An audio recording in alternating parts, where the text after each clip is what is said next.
How can you turn t-shirts like this into $1.2 million worth of sales in just 12 months? Better yet, how can you do it without printing or shipping it yourself?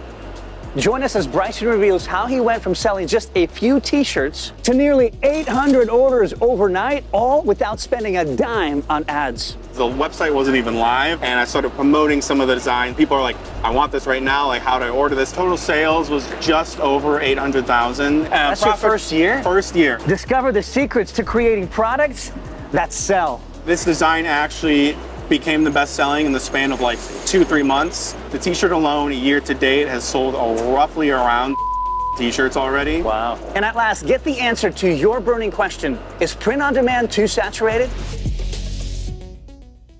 All right, Bryson, where are we and what do you do? So we are at the Printful fulfillment facility here in Charlotte, North Carolina. I am the owner, CEO, founder of Got Funny. We are a t-shirt business, and I do basically all the marketing, business side of things, promoting the shirts, all that fun stuff. You're a one-man show. That is correct. I do have some people supporting me. Obviously Printful doing all the printing and fulfillment and some customer support, but overall I basically am a one-man show. Man, and when did you get started? I launched Got Funny back in April of 2022, and I had another clothing brand that I initially tried first, didn't really pan out, but I used that experience to kind of turn it into Got Funny and grow it into what it is today. That's awesome because guys, the numbers we're gonna share is incredible, and he's only been into it, what, 2 years? 2 years, yes, about just over 2 years. So how did you get started in this business specifically? Give us the backstory a little bit. What were you doing before and so on? So it was almost a little bit by accident, I'd say. I was doing marketing for a real estate team where I'm from, but I've always done graphic design and art on the side, and some friends were like, you know, I really like this. I would buy this on a t-shirt. So I'm like, okay, how can I make that happen? Can I turn this into a side hustle? So I started looking into ways to make that happen, and then that eventually led to where we're at today. So before we dive deeper into the business side of things for you, tell us a little bit about your upbringing. Like, what were you like as a kid? Were your parents entrepreneurs? Where did this fuel and fire come from? My parents were both teachers. My mom taught 8th grade math. My father taught 7th grade US history. I was like this close to becoming like a mechanical engineer, but I've always been really interested and really into like making art that allowed me to express that creativity. And so once I then started diving into, okay, how do I make that happen? That's really where the entrepreneurial business side of things I kind of started picking up on. Why don't we take these actual sweatshirts and go ahead and show our audience what happens next, get them printed. Let's do it. All right, let's do it. Let's take Bryson and his t-shirts and his sweatshirts over to the printing machine, guys. Woo-ha!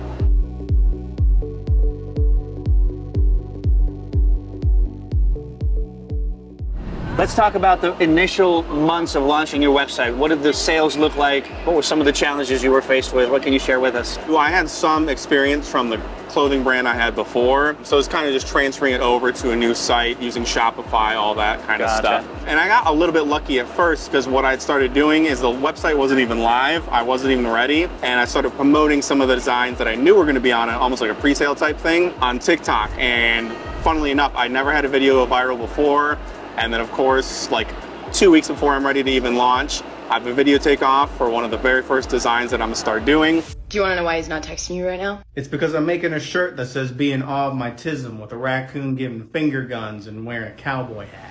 People are like, I want this right now, like how do I order this? And I'm like, I have to now speed up this process. But thankfully, due to that previous experience I had, it was very easy to kind of get things up and going, and then now sales were starting to come in. What were the sales like? Yeah, so I mean the first month wasn't anything huge, like 2017-ish sales, whatever it was. Once the kind of that initial design, that initial viral video died down, like okay, now I'm going down to like 7 sales a month, like maybe this thing isn't gonna go where I want it to go. Yeah. So yeah, now come July, August, went from doing like 17 sales back in June, now all of a sudden I'm doing upwards of 800 sales in 1 month, all because I had a couple of, even just one TikTok I'd take off, and that generated so many sales from that. I'm like, okay, I found something that works. I continued kind of working on that, doing designs in a similar style, finding other ways to promote it, just almost like reposting the video in a sense. What were your startup costs? And as far as the website, did you design that yourself or did you outsource it? So basically, I mean, I'd say startup costs essentially $0.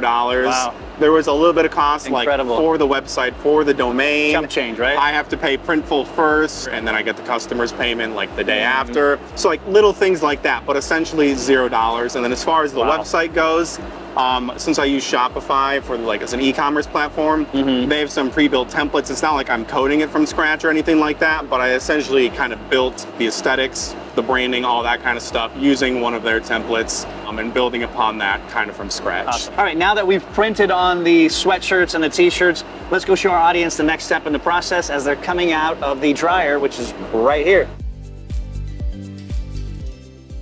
The t-shirts are coming out. We're gonna wait for them. In the meantime, let's jump into year-over-year revenues. I know you've been, going on year 3, but talk to us from day 1 to where we are today. As far as like 2022 went, I mean, that with total sales was just over 800,000 in total sales. That's your first year? First year, and sales or profit margins were a little bit smaller then, and after taxes, all that kind of stuff, I probably took home probably just under like 35% of that. Okay. And then That's before taxes or after taxes? That would be after taxes. That's not bad. Yeah. And then come 2023, $1.1 million in sales. I probably took closer to about 40% of that. And then now this year, we're almost at the end of June. It's a little bit of a slower year, but it's also the first half of the year, which tends to be a little bit smaller. Most of the business sales kind of comes towards the end during the holiday season. Really? But I'm just under $250,000 in sales right now. For the year? Yes, and profit margins now probably are closer to about 50% on that. Wow, so almost 80% of your business comes through in the second half of the year, Q4 or Q3, Yeah, right? as soon as That's like interesting. August hits, like back to school is a big season, obviously like Black Friday, Christmas. I have a whole Halloween collection, so things get pretty big. And for whatever reason, people just seem to want to spend more money come the fall. Interesting, okay. Your website is filled with 5-star reviews, so how do you prompt customers to leave them? How do you deal with negative ones? Yeah, I mean, obviously providing a quality product and service is number one. But as far as getting those reviews, what I like to do is an automated process through email. As soon as their order or a couple days after their order is delivered, they'll get an email saying, hey, did you like your product? Can you leave us a review? And then one way to incentivize that, specifically to get like photo and video reviews, they can then get 10% off their next order. So that's a great way to, obviously get returning customers. Bribe your customers. Yeah, essentially, and get them to, hopefully leave a review. And I think that goes back to, the community that I built. They want to be involved, and leaving a review is almost another way to do that. Do you want to start your own print-on-demand business but don't know how? You can gain free access to Ryan Hogg's full print-on-demand program through the UpFlip Academy. Head over to upflip.com/academy to see for yourself. On average, how many tees are you selling a day? So it varies depending on the day and if video is going well at the moment. So like for example, back in like August a couple years ago when I had a video absolutely blow up, I had about 853 orders on like a really good day, which sometimes that's one t-shirt, sometimes it's multiple. So I'd say anywhere between 25 on a low end up to like 100, even 200 on the super high end. That's fair. All right, well, good timing because we have our tees coming out. It's dry, you just take it out, and it's a finished product. That's Printed by Printful. Amazing quality, by the way. Oh yeah. This is really good stuff.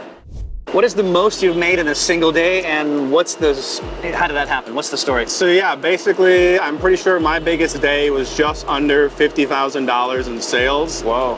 So I probably took close, It's a good day. At the end of the day, about 40% of that came back to me. Wow. Most people were there for that design, obviously. That's where a lot of those sales came from, but that's literally all it was. All right, now that the t-shirts are on their happy way to the customer, you also do embroideries on hats, tees, sweats, everything else, Yes, right? correct. So let's go check out that process, give you guys an inside look and see how that takes place. Let's do it. All right, so this is the embroidery section of Printful. Before we get into this though, and into the exact steps of getting that done, let me dive into the fact that you do social media traffic conversion into paying customers so well. Yeah, I mean, I think one of the biggest things, and it's going to sound very simple, just creating what people want. And a big part of that comes from like reading the comments, looking at people's suggestions, and then turning those suggestions into reality. I think it's very satisfying for customers to like leave a comment, something that they're probably like, I'm going to leave this, so you probably won't see it or even think about it. But then being able to take that and turn that, idea that they had into reality, it makes them happy, makes them want to buy it. And obviously if it's something that a lot of other people might be interested in, then those also convert into customers as well. All right, so we have the finished product. Yes, we do. Tell us about the story here. What does it say? Brave enough to get a tattoo? Too scared to make a phone call. I mean, this one's just inspired by the fact that I have a lot of tattoos, and I'm fine with getting the tattoos, sitting there and somebody jamming a needle into me. But the idea of making a phone call to set up that appointment is terrifying to me. Yeah, those cold calls, man, they could be brutal. What about Yapping University? I mean, Yapping University, I mean, people love to yap. It's a very, like, trendy thing right now. People love talking, yapping, all that kind of stuff. And I have a series of shirts, like, you know, universities that don't exist, and I like to create, like, hats or shirts that, like, from a distance, like, oh, you went to, like, Harvard? Oh, is that a real place type of thing? So, cool.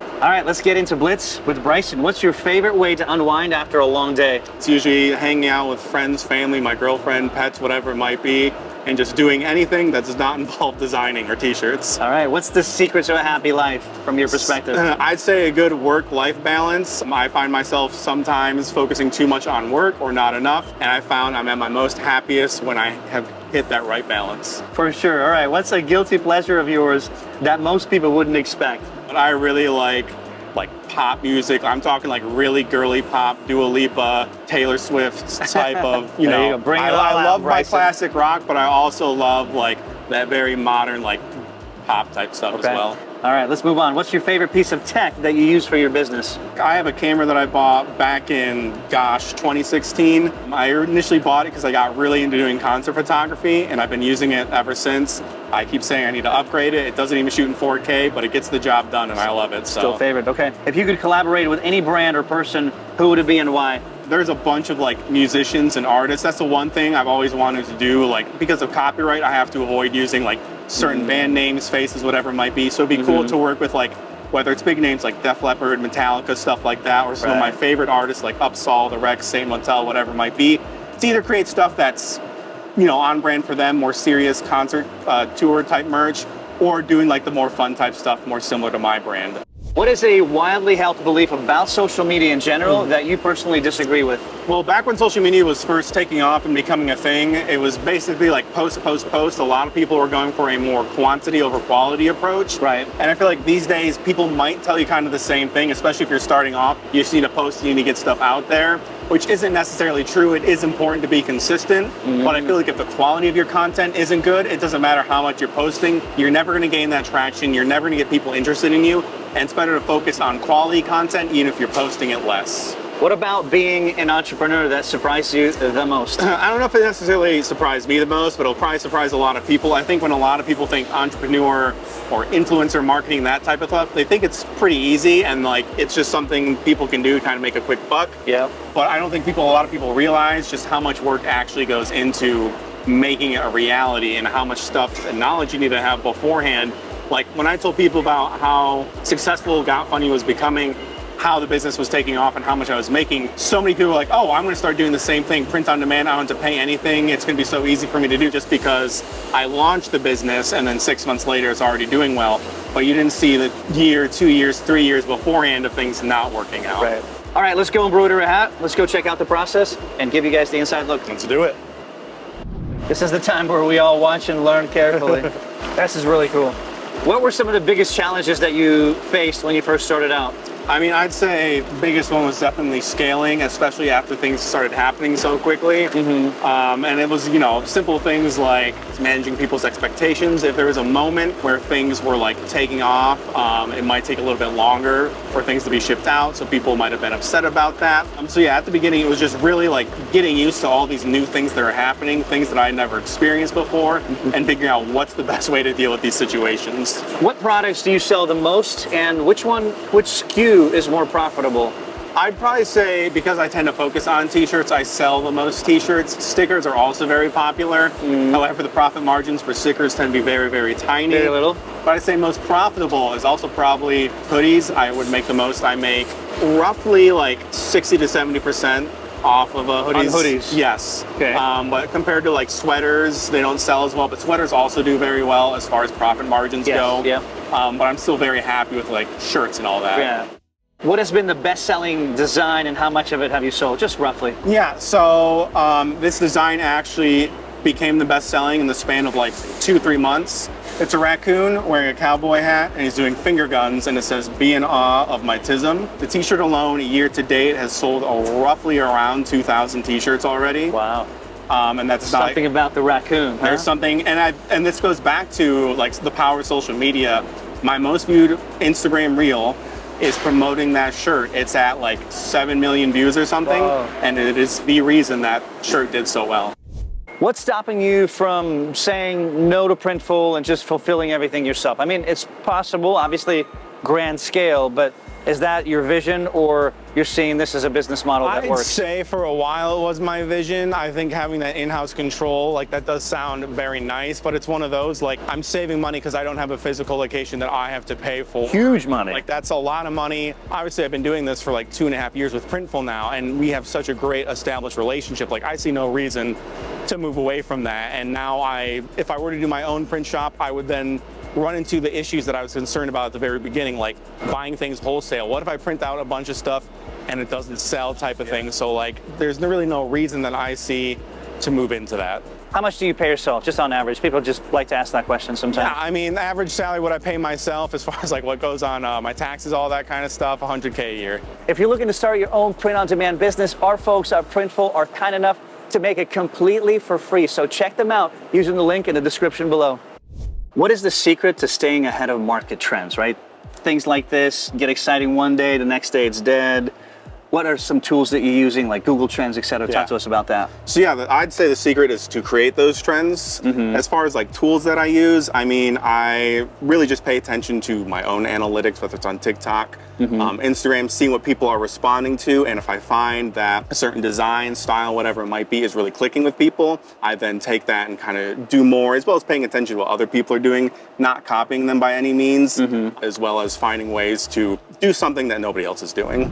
What strategies have you employed to build a very strong identity in what seems to be a very, very crowded market? From the very beginning, I knew I was going to do is like, I was going to have my face attached to the brand. I want us, Got Funny and Bryson, we are one. I want people to associate me with the brand and the brand with me, because I feel like it builds more of that personal connection. Give us some actual actionable steps that we can take to stand out in this crowded community as a brand. One of the biggest ones, very simple, very easy, is just replying to comments, especially as things take off. Like, you're gonna wanna make people feel like they're being seen. And then especially on like Instagram and TikTok, there's a way to create video replies to people's comments. One of my favorite things to do is somebody like, can you make a t-shirt that has XYZ on it? I can then take that comment, create a video reply responding like with my face, with my voice to that person, to then also now promote this t-shirt. Thank you for this suggestion. I did what I do best and turned it into a reality. So not only am I building that connection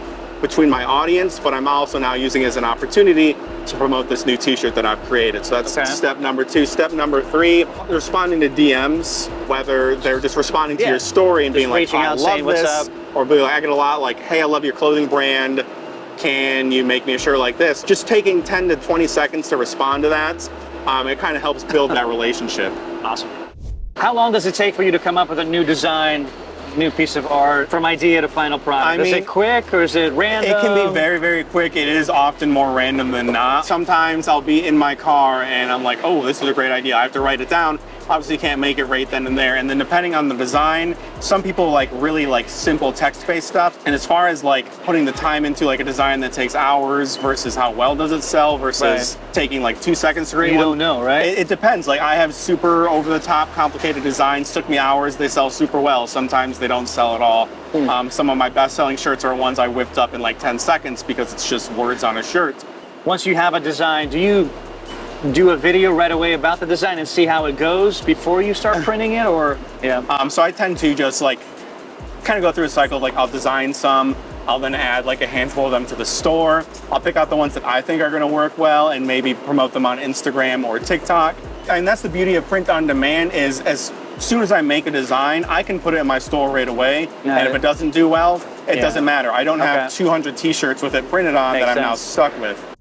Have you ever tested running paid ads instead of using organic content? So actually just very recently, within the last month, I started doing some like Facebook and Instagram advertising. It's one of those things where like I am seeing some results, but I know I'm spending money up front in order to get those results. Whereas there's been times where I'm spending 10 seconds to create a TikTok that costs me nothing, and I generate over 100 plus sales from that one TikTok. So it's one of those where I'm putting $50 to $100 a day in advertising for a little return, where I know for a fact through organic marketing, something that I can spend 10 to 15 seconds on can generate way more than that for absolutely $0. Definitely gonna focus on that a lot more. Why do you think the younger audience responds poorly to paid ads? They're not really going on there to be sold on something. They're going to be entertained, to just mindlessly scroll through stuff. So as soon as you see the word sponsored, or as soon as you know it's an ad, I know I'm being advertised to. We don't want it anymore. So as opposed to like your video, which is natural, you're talking about a t-shirt design. Yeah. You're not selling necessarily, but people are like, man, I want that t-shirt. Yeah, and that's the weird thing about it. As soon as I remove that like sponsored word on it, or as soon as it's not an ad, it's one of those people are more likely to pay attention. Or if the focus of the video is more so on like a joke I'm making and I'm wearing the t-shirt, or if the t-shirt emphasizes the joke, a lot of people will then be like, okay, I find value in this piece of content. Also, that shirt's really funny. I want that shirt. Where did you get it? Makes sense. If you were tasked with helping a new brand create a new social media account, like what were some of the things you would do to help them stand out? So, I mean, the number one thing I'm gonna tell them, like right off the bat, doesn't matter what business you're in, you're gonna have to do video in some way, shape, or form. Like on social media today, video is the name of the game. Every single platform has it, and it's a great way to like reach a new audience. I'd say, honestly, 90% of my audience, every time I gain new followers, it's coming from Reels, because my Reels reach probably anywhere from 10 to 15 times more people than my normal posts do. Gotcha. So it's been very beneficial in helping get my brand out there. And especially if you're a new business, you want to start reaching, building that following as much as possible, and video is going to be the #1 way to do that. Okay. So you mentioned hiring out customer service. What is that like? Because I'm fearful as an entrepreneur, when you give that to a third party, how do you make sure that the quality is there? Share your experience with us. So yeah, because I started doing customer service myself, I kind of already had like a base guideline established, and it really is all about finding the right team as well. So I found it was very easy to take what I had already done and give it to them and be like, okay, we can follow this, this, and this. We'd recommend maybe doing this differently. And then just being able to like monitor and kind of keep in touch with them. Like we have a Slack channel, as well as they send me like a monthly report, like here's what customers are saying. They send out their own feedback surveys. I can see all that. So it's very easy to see what they're doing. If there's something I don't like, it's very easy for me to be like, hey, can we switch this up? Guys, I know you're enjoying this video. Do us a huge favor. Hit that like and subscribe button. It'll help us to continue to bring you the tools you need to succeed in any business. We appreciate that. In many countries, there is no such thing as a refund policy. In America, obviously it's widespread. What is your ratio for refunds on the tees? I don't know the exact number, but I do know it's like very, very small. Slim? I'd say 1 to 2% maybe. I'd say more commonly people ask for like an exchange. They'll get it. It won't be the size they want. But thankfully, there's a warehouse that Printful actually has that I can store all those return designs in. It's all handled through Printful, right? Exactly. And like, let's say somebody returns a shirt, and then 2 days later, customer places an order that is that exact same shirt that was returned. Rather than reprinting a new one, they can go to the warehouse, pull that one out, and just use that instead. Well-oiled machine. Everything's ready and set up. Share with us what type of automated email sequences you have in place, and which one has the best impact in terms of revenue. Few set up, obviously there's the basic ones like, hey, your order's been shipped out. But as far as generating sales go, essentially if somebody comes to our website, I have an automation set up that's like, hey, like you check this product out, or do you want to like maybe buy it? Hey, here's a discount code for you to use in order to kind of encourage those sales. There's an abandoned cart. So if somebody added stuff to their cart but never made it all the way through checkout, or since I have the email pop up, as soon as somebody visits the site, if they entered that email, I can then do that automation. But probably most successfully, what's helped generate the most revenue is if somebody makes a purchase, I send out an automated like, hey, could you leave a review? And then obviously the reviews are super helpful because you know, having those reviews builds trust. Circle of life for people who business aren't familiar with the brand and like, okay, this has a lot of reviews, or people seem to be loving this. I feel more confident making a purchase, and then the cycle continues.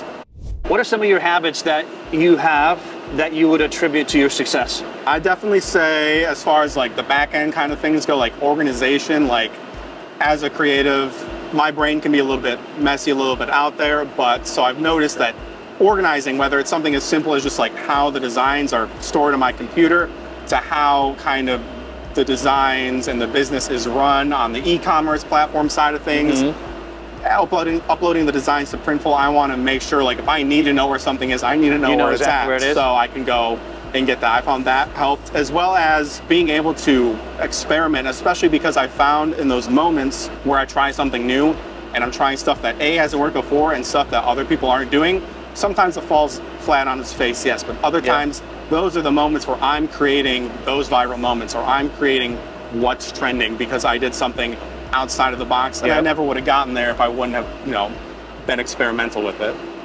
Wow, what an amazing journey. If you're looking for other low startup cost businesses, then you cannot miss episode 187 with Colina's $47,000 a month candle business. Take a second to like and subscribe. We greatly appreciate it, and we will see you next time.